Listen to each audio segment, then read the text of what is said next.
Hello everyone, in this video we are going to study class 9 science chapter 3 atoms and molecule। ये part 3 है इस chapter का। अगर आपने पार्ट 1 और पार्ट 2 इस चैप्टर्स का नहीं देखा है तो आप जो है वीडियो के डिस्क्रिप्शन में आपको एक लिंक मिल जाएगा, वहां जाके इन चैप्टर्स को अच्छे से स्टडी कर सकते हैं। तो चलिए शुरू करते हैं। Topics to be covered in the chapter. ये सारे टॉपिक्स मैं ऑलरेडी पुराने वीडियोस में कवर करा चुका हूं, जिसका लिंक आपको इस वीडियो के डिस्क्रिप्शन में मिल जाएगा। अब हम आगे बढ़ेंगे यहाँ से। मॉलिक्यूल किसे कहें? पिछले वीडियो में हमने पढ़ा था कि एटम किसे कहें। जब दो या दो से अधिक एटम को मिलाया जाता है तो बनता है मॉलिक्यूल। जैसे एक हाइड्रोजन एटम है और एक ऑक्सीजन एटम है, इसको हम मिलाते हैं तो यहाँ बनता है वाटर, और इसे हम कहते हैं एक molecule of water. It is a group of two or more atoms which are chemically bonded together।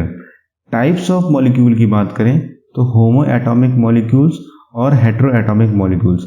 अब नाम से ही पता लग रहा है, होमो का मतलब एक ही तरह के एटम्स कंबाइन होंगे तो जो मॉलिक्यूल बनेगा उसे हम कहेंगे होमोएटॉमिक मॉलिक्यूल। जैसे यहाँ पे हाइड्रोजन है तो एक हाइड्रोजन और दूसरा हाइड्रोजन ऐड हुआ है तो ये बन रहा है हाइड्रोजन गैस। सेम ऐसी ये ऑक्सीजन और दूसरा ऑक्सीजन आपस में ऐड हुआ है तो बन रहा है oxygen gas.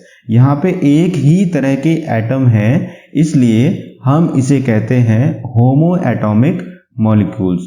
These are the molecules which are made up of atoms of same element such as hydrogen and oxygen. Heteroatomic molecules.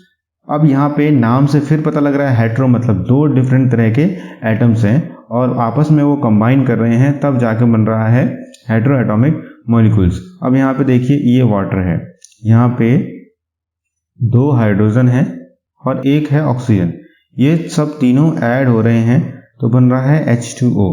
Same ऐसे ही अगर इस नाइट्रोजन की बात करें तो यहाँ पे ये नहीं है, क्योंकि यहाँ पे हेटेरो मतलब यहाँ पे सेम तरह के एलिमेंट हैं, अलग अलग एलिमेंट्स नहीं हैं। इस वीडियो को बड़े ध्यान से देखिएगा, क्योंकि कई बच्चे शुरू में ही इसको स्क्रीनशॉट ले लेते हैं और स्क्रीनशॉट में उन बच्चों को हेटेरोएटॉमिक मॉलिक्यूल में एग्जांपल दिखेगा ओजोन और नाइट्रोजन, जो कि नहीं है। इसलिए इस वीडियो को ध्यान से देखिए। मैं यहाँ बता रहा हूँ कि ये नाइट्रोजन और ओजोन जो है वो हेटेरोएटॉमिक मॉलिक्यूल्स नहीं है।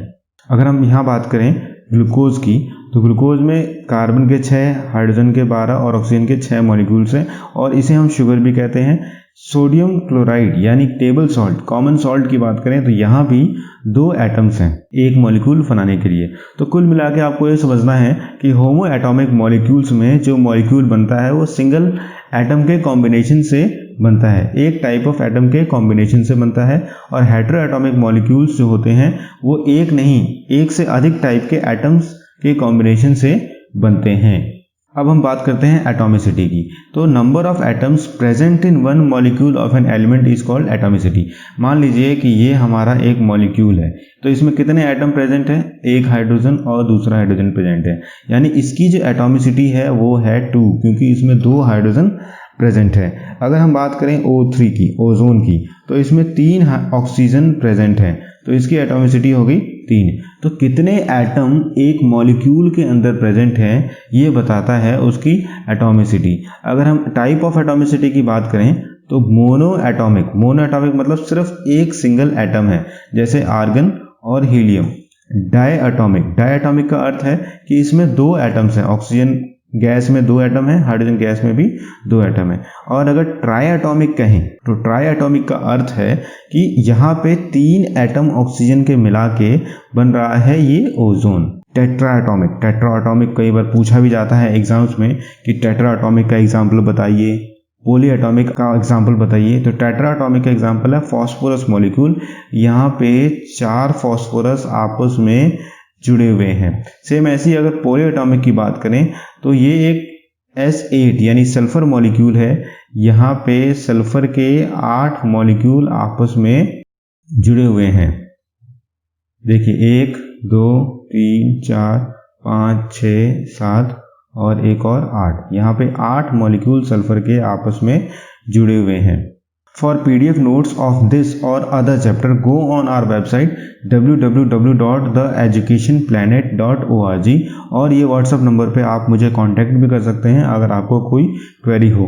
बट इस वेबसाइट में सारे PDF नोट्स हैं, ये अवेलेबल हैं। आपको पेजेस को देखना पड़ेगा तब जाके आपको मिल जाएंगे। केमिकल फार्मूला किसे कहते हैं? तो बेसिकली एक केमिकल में कितने सब्सटेंसेस प्रेजेंट हैं उसके कॉम्बिनेशन को हम केमिकल फार्मूला कहते हैं। जैसे ये हमारा केमिकल फार्मूला है वाटर का, ये हमारा केमिकल फार्मूला है हाइड्रोजन पेरोक्साइड का, ये हमारा केमिकल फार्मूला है ग्लूकोज का। हम बार बार ग्लूकोज लिखें उसकी जगह हम ये चीज़ लिख देते हैं और इससे ये भी पता लग जाता है कि कौन कौन से एटम से मिला के ये बना हुआ है। So symbolic representation of the composition of compound और a molecule such as calcium oxide, water and glucose is called chemical formula. Molecular mass की बात करते हैं तो एक मॉलिक्यूल जैसे वाटर है, इसके टोटल मास कितना होगा, इसको हम कहते हैं मॉलिक्यूलर मास। तो sum of atomic masses of all the atoms present in a molecule of that substance is called molecular mass। अब मुझे बहुत अच्छा हो रही है इसका मॉलिक्यूलर मास निकालने की। हमारे पास है वाटर, यहाँ पे हाइड्रोजन के 2 मॉलिक्यूल हैं और ऑक्सीजन का 1 मॉलिक्यूल है। तो हाइड्रोजन के 2 मॉलिक्यूल के हिसाब से यहाँ पे मॉलिक्यूल 2 है और एक हाइड्रोजन का मास होता है 1 यूनिट, और यहाँ पे मॉलिक्यूल 1 है और एक ऑक्सीजन का मास होता है 16 यूनिट। तो अगर हम इसे कैलकुलेट करें तो ये हो जाएगा 2 + 16 तो हो जाएगा 18 ग्राम, या फिर हम इसको 18 AMU या फिर 18 यूनिट भी लिख सकते हैं मॉलिक्यूलर मास ऑफ वाटर।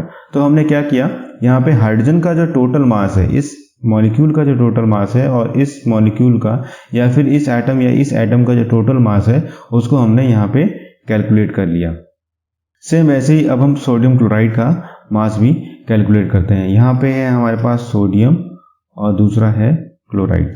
तो सोडियम का मास और क्लोराइड का मास हमें गिवन होगा, उसके हिसाब से हम देखेंगे कि सोडियम क्लोराइड का क्या मास होता है। अगर हम बात करें तो यहाँ पे सोडियम है 1 और इसका मास होता है 23।